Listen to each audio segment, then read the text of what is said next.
Okay, Eli, paper two. The role of artists and creators in the creation of sequential art. The world of commercial comic illustration is an interesting one to say the very least. The artist, being one of the most important parts of the comic industry, plays a huge role in the creation of the comic. In what ways does the artist contribute to the process? How much control does he or she have over the work that is being done during the creative process and after it is published? In what ways can an aspiring visual storyteller learn from the process of prose in different parts of the comic industry? To understand these questions, we must take a deep dive into how different types of comics are made. Okay, so yeah, you've written your basic kind of like commercial comics, and then artists, and then, right? Makes sense to me. The process of making Western comic books can be broken down into a few different phases. First, it's worth addressing that in big comic publishers like Marvel or DC, often the different teams throughout the phases will be overseen by a team of editors who check the creative teams every day, every step of the way for quality, consistency, continuity, story decisions, etc. Independently published work is not as tightly regulated. Regulated? I'm not sure. Maybe controlled.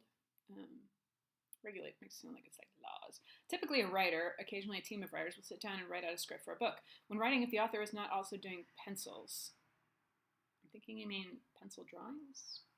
They will try and make the script as detailed as humanly possible to help communicate what he or she wants to achieve in a given panel. That confuses me a little bit. I feel like you could make that clearer. The role of the writer is also often very collaborative. As comic writer and illustrator Andre Parks puts it, oh yeah, you don't need to say when he writes. That's an intro I love to use myself. But you can just say, as Andre Parks put it, it's much more collaborative. My scripts are like letters to the artists. I want them to feel free to make changes and improvise as they see fit. I want a real dialogue between us, whatever it takes to make the best book in the end. And also, because you told us he was the one who said that, you don't need to put Parks at the end. Although I appreciate more attribution rather than not enough is always good. The writer supplies a lot of the creative blueprint to the process. Next up in the process is art. Art is the foundation of sequential storytelling, so most comic creators and publishers will have the art for a single comic go through a multi-phase process before it is considered ready to print. The first and very important phase of this step is the initial pencil art. So why were we talking about pencil art up there? Maybe you need to define pencil art earlier on. Providing good pencils is vital to it being the basis for the composition as well as the foundation of good visual storytelling. After this phase is complete, the inker then takes over. The inker will usually work with scans or draw directly over the first artist's pencils, depending on the job, if they are working freelance, etc. The inker's job is not as much worrying about communicating with the initial artists and writers, but more about getting the work looking top quality and dark enough to be ready to print. The inker's job is not so much. Maybe if the first part of that had fewer words, it might flow a little better. The same thing goes for the color artist as well, if there is one involved. All these steps taken with different writers and artists help to create an engaging and polished piece of solid sequential art in a reasonable amount of time. Though this large publisher system is streamlined in a way that doesn't allow for a lot of creative control for some roles in the process, there still have been many great names and prolific artists that have come out of this realm of comics and influenced work for years after their own career. I don't think you need after their own career. One of the greats is Jack Kirby, a legendary illustrator and prolific visual storyteller. Kirby worked at Marvel in the early 60s, helping to develop the publisher's signature storytelling style of having superheroes with real human problems.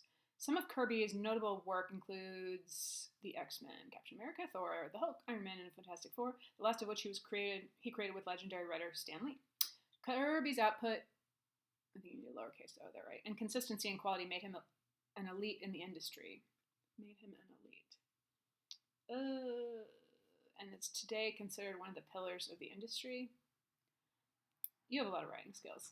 I don't even feel like I need to suggest how to make that smoother, but I bet you would have a better idea than I do. Kirby was well known to put his output into perspective. Kirby was well known for being able to pencil a comic book within the time span of a week. And when Kirby was drafted into World War II in 1943, he created a year's worth. That kind of year's worth has an apostrophe after the S. I know, it's insane. A backlog in order for his work to continue release while he was in the army. Wow, this cemented Kirby as one of the hardest working creators to ever participate in the comics industry. Yeah. While teams of commercial artists and writers may be the norm for the big comic publishers such as Marvel or DC, there are also exceptions to this system. Are there exceptions to the system? I don't feel like they're really exceptions. They're just smaller ones, right? Independent or indie comic publishers, in which a creator may create and usually own his or her own work, have become a fantastic way for creators to exercise creator rights and tell the story that they want to tell. These kinds of comic publishers and creator-owned works have steadily grown in popularity and relevance, and over the years have seen mainstream success and appeal. Hits in this category include the likes of the Teenage Mutant Ninja Turtles by Kevin Eastman and Peter Laird. Oh my god, I watched a documentary about that. That was fascinating.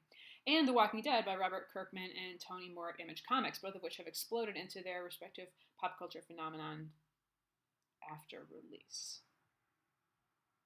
Okay, I think that sounds good. Another form of mostly creator-driven comics, albeit a bit different than most Western models, are popular serialized comics in Japan called manga. These comics are often created by a single author who writes the story, designs the characters, and creates all the art in a very tight schedule in order to be published by a weekly comics magazine such as Shonen Jump. Hirohiko Araki, longtime author of the comic JoJo's Bizarre Adventure. Oh, that's a great title. Goes into the mentality of being the sole creator of a long-running comic and the methodologies for filling the roles of writer and artist in his book, Manga in Theory and Practice. Araki breaks down his process for creating into 5 steps, the first of which he calls it idea note cards. These cards are not set in stone ideas, but rather rapidly generated bits of ideation. That's a fancy way to put it.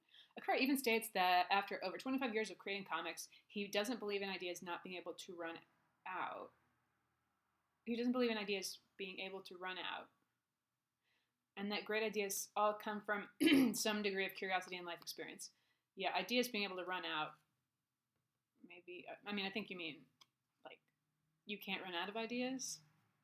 Maybe you were trying to paraphrase because he said it. That happens a lot, right? He said it in a really good way, and you were like, I just want to paraphrase. But, you can also direct quote him. Through this philosophy, Araki jots down anything interesting that may come to his mind, categorizing those things into things or subjects he likes. Maybe just categorizing those things into subjects, opinions and events, or people that run contrary to how he thinks or understands things. Ooh. And finally, events or scenes that provoke emotional reactions. Through these 3 relatively broad categories, all of his ideas are roughly organized and easy to draw from, and easy to create elements of theme and plot from the building blocks. Cool. The next step that Araki takes is that of working and taking notes in his sketchbook for the purposes of outlining his ideas to the editors. To his editors, he'll often write down the main beats of what he wants to happen in the story from his notes so that he can show them to others. After he gets this rough organizational bit done and approved, he is able to start working on the script. When he writes the script, he takes into account that the storytelling will be done mostly visually and makes sure he uses only as much dialogue as he absolutely needs. Once the script is finished, he begins laying out panels and dialogue in rough compositions. An important aspect of panel layout is flow, as it determines the visual pacing of the story and what events or beats are emphasized. Araki emphasized that this must be done with this sort of rhythm so as to keep everything going along at a nice pace. I feel like you could say more about that, because I kind of think I know what you're talking about, but I would like to hear more about that. Let's see. Once those are approved by the editors, he moves on to creating the actual pages of the manga that will appear in print. He states that during this page, composition is vital to determining the mood of what is transpiring. You'll fix it. Araki likes to use an extremely cinematic style to his compositions, which emphasizes the moments of import as previously discussed. You mean, like with the rhythm, it helps to emphasize particular stuff? And while he may make minor mistakes, he leaves them in because it makes it feel more human. Oh, God. I was just listening to a Jack White interview. He was talking about that.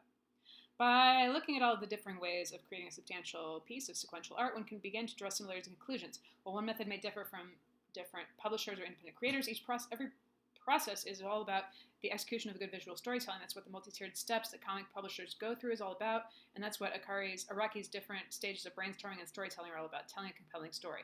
The way the artist fits into this process is extremely important, as an artist must not only employ his or her skill to create strong attention to detail and consistency in the work of art, but also to create a compelling and artful form of visual storytelling that is unique to the world of sequential art.